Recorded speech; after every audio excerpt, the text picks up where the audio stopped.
एकीकडे युद्धाच्या आगीत होरपळत असलेला इराण आता गृहयुद्धाचा धोका सुद्धा इराणच्या समोर निर्माण झालेला आहे आणि याचं कारण आहे अमेरिकेच्या सीआयएनं एक दुहेरी कोंडी करण्याची इराणची दुहेरी कोंडी करण्याचा प्लान बनवलेला आहे। यासाठी त्यांनी काय केलं तर यासाठी त्यांनी इराणमधल्या बलोच आणि कुर्द या बंडखोरांबरोबर संधान साधलंय।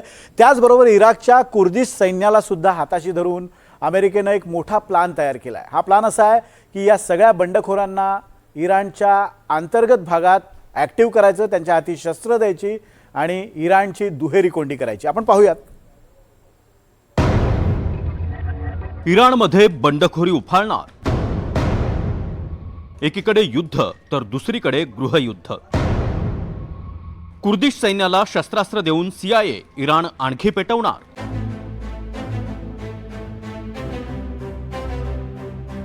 इराणचे सर्वोच्च नेते खामेनींना ठार केल्यानंतर इराणमध्ये प्रचंड अस्वस्थता आहे। एकीकडे खामेनींच्या मृत्यूनंतर इराणी लोक शोक व्यक्त करतायत, तर दुसरीकडे खामेनींना ठार केल्याबद्दल इराणमध्येच आनंदोत्सव साजरा केला जातोय। याच अस्वस्थतेचा फायदा घेऊन आता अमेरिका इराणमध्ये गृहयुद्ध भडकावण्याची शक्यता आहे। गेल्या काही वर्षात इराणमध्ये ज्या प्रकारे आंदोलनं, असंतोष आणि सत्तेविरोधातली नाराजी वाढली आहे, ते पाहता गृहयुद्धाची शक्यताही वाढली आहे। फारशी बहुल सत्तेविरोधात कुर्द, बलूच आणि अरब समुदायांच्या तक्रारी आता इराणमधला जुनाच संघर्ष आहे। युद्धाचे ढग सरता सरता सर्वसमावेशक आणि धाडसी नेतृत्व इराणला मिळालं नाही तर विविध गटांमधला संघर्ष अजूनच वाढू शकतो।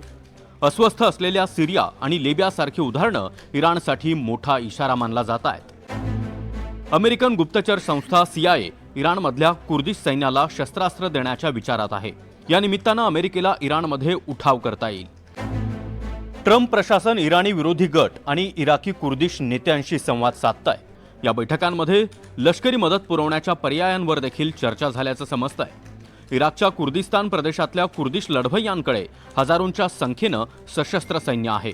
हे सैन्य इराक-इराण सीमेवर सज्ज ठेवण्यात आलंय। अलीकडच्या काळात अनेक कुर्दिश संघटनांनी इराणी सैन्यापासून वेगळे होण्याचं आवाहन करणारं निवेदन जारी केलंय।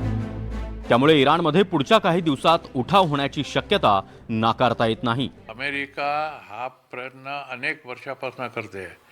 ज्या वेळेला 1978-1979 मध्ये तालिबानने अमेरिकन एम्बसीवर 72 दिवसाचा कब्जा केलेला होता, त्याच्यानंतर इराणमध्ये बंडखोरी करण्याकरता अमेरिका नेहमी कुर्द लोकांना मदत करतं।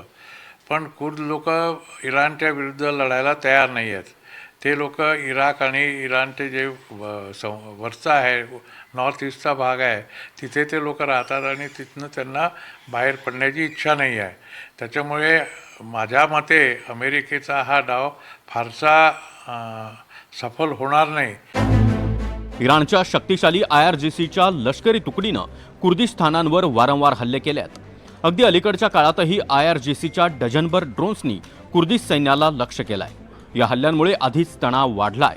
या तणावात आणखी काडी पेटवण्याचं काम अमेरिका करतोय। डोनाल्ड ट्रम्प यांनी इराणी कुर्दिस्तान डेमोक्रॅटिक पार्टीचे अध्यक्ष मुस्तफा हिजरी यांच्याशी संवाद साधलाय। IRGCनं लक्ष्य केलेल्या संघटनांपैकी KDPI ही एक संघटना आहे। पश्चिम इराणमध्ये लवकरच कुर्दिश सैन्य जमिनीवरची कारवाई सुरू करू शकतं, असा दावा एका कुर्दिश लष्करी अधिकाऱ्यानं केलाय। इराण विरोधात भूमिका घेण्याची हीच योग्य वेळ आहे आणि या घडीला इस्रायल, अमेरिकाही कुर्दिश सैन्याला पाठिंबा देतील असा कुर्दिश सैन्याला विश्वास आहे। अमेरिकेनं कुर्दिश सैन्याला चिथावणी देऊन या संघर्षात उतरवायचं ठरवलंय, तर अमेरिका कुर्दिश सैन्याला शस्त्र पुरवेल, तसंच इराकी कुर्दांचे सहकार्य देखील त्यासाठी महत्त्वाचं ठरेल। अमेरिकेची शस्त्र इराकी कुर्दिस्तानमधून पोचवावी लागतील। त्यांना हत्यारं मिळतील, थोडी इराणियन सेना तिथे जाईल, पण जसं मी मगाशी सांगितलं की अंतर्गत सुरक्षा आणि बॉर्डरवरची सुरक्षा ही इराणियन आर्मीची जबाबदारी आहे आणि ते ती पार पडतील। दुसरं आहे की गृहयुद्ध सुरू करण्याचं, ते सुरू होऊ शकतं कारण अमेरिकेने गेल्या डिसेंबरपासून 25 डिसेंबरनंतर तिथे उठाव घडवून आणले तरुणाईचे। गेले 3-4 महिने तिथे महागाईविरुद्ध, नंतर बेरोजगारीविरुद्ध, त्याच्यानंतर त्यांना जे मेडिकल एड मिळत नाही, त्यांना जे राशन मिळत नाही, त्याच्याबद्दल प्रचंड असंतोष चालू आहे। पण तिथे गृहयुद्ध होऊन तालिबानची राजवट उलथवण्या इतका तिथे असंतोष नाही आहे असं माझं मत आहे. कुर्दिश समुदाय हा जगातला सर्वात मोठा वांशिक गट आहे. त्यांना स्वतःचं स्वतंत्र राज्य नाही. तुर्की, इराक, इराण, सिरिया आणि आर्मेनियामध्ये अंदाजे 3 कोटी कुर्द लोक राहतात. अमेरिकेचे कुर्दिश सैन्याशी गेल्या कित्येक दशकांपासून संबंध आहेत. कुर्दिश सैन्य इराणी सुरक्षा संस्थांचे लक्ष विचलित करेल आणि त्यापाठोपाठ इराणमध्ये गृहयुद्ध भडकेल, निदर्शनं वाढतील असा अमेरिकेचा अंदाज आहे. जानेवारी महिन्यात इराणमध्ये मोठ्या प्रमाणावर निदर्शनं झाली होती, मात्र ती दडपण्यात आली. दुसरीकडे इस्रायली सैन्यानंही अलीकडच्या काळात इराकी सीमेजवळच्या इराणी तळांवर हल्ले वाढवलेत. कुर्दिश सैन्यासाठी मार्ग मोकळा करणं हाच या हल्ल्यांमागचा उद्देश असल्याची चर्चा आहे. येत्या काळात हे हल्ले अजून वाढू शकतात. थोडक्यात कुठल्याही परिस्थितीत इराणमध्ये सत्तापालट हे अमेरिकेचं ध्येय आहे. त्यासाठीच कुर्दिशांना हाताशी धरून इराणमध्ये गृहयुद्ध पेटवण्याचा अमेरिकेचा कट आहे. एकीकडे इराण इस्रायल आणि अमेरिकेशी झुंजत असताना दुसरीकडे इराणला पुढच्या काळात गृहयुद्धाला तोंड द्यावे लागेल अशी चिन्ह सध्या तरी दिसतायत. Bureau report, NDTV Marathi, Mumbai. तर 7 PM विशेष रिपोर्टमध्ये आज इतकंच. बुलेटिनमध्ये पुढे जाण्यापूर्वी एक नजर टाकूयात हेडलाईन्सवर.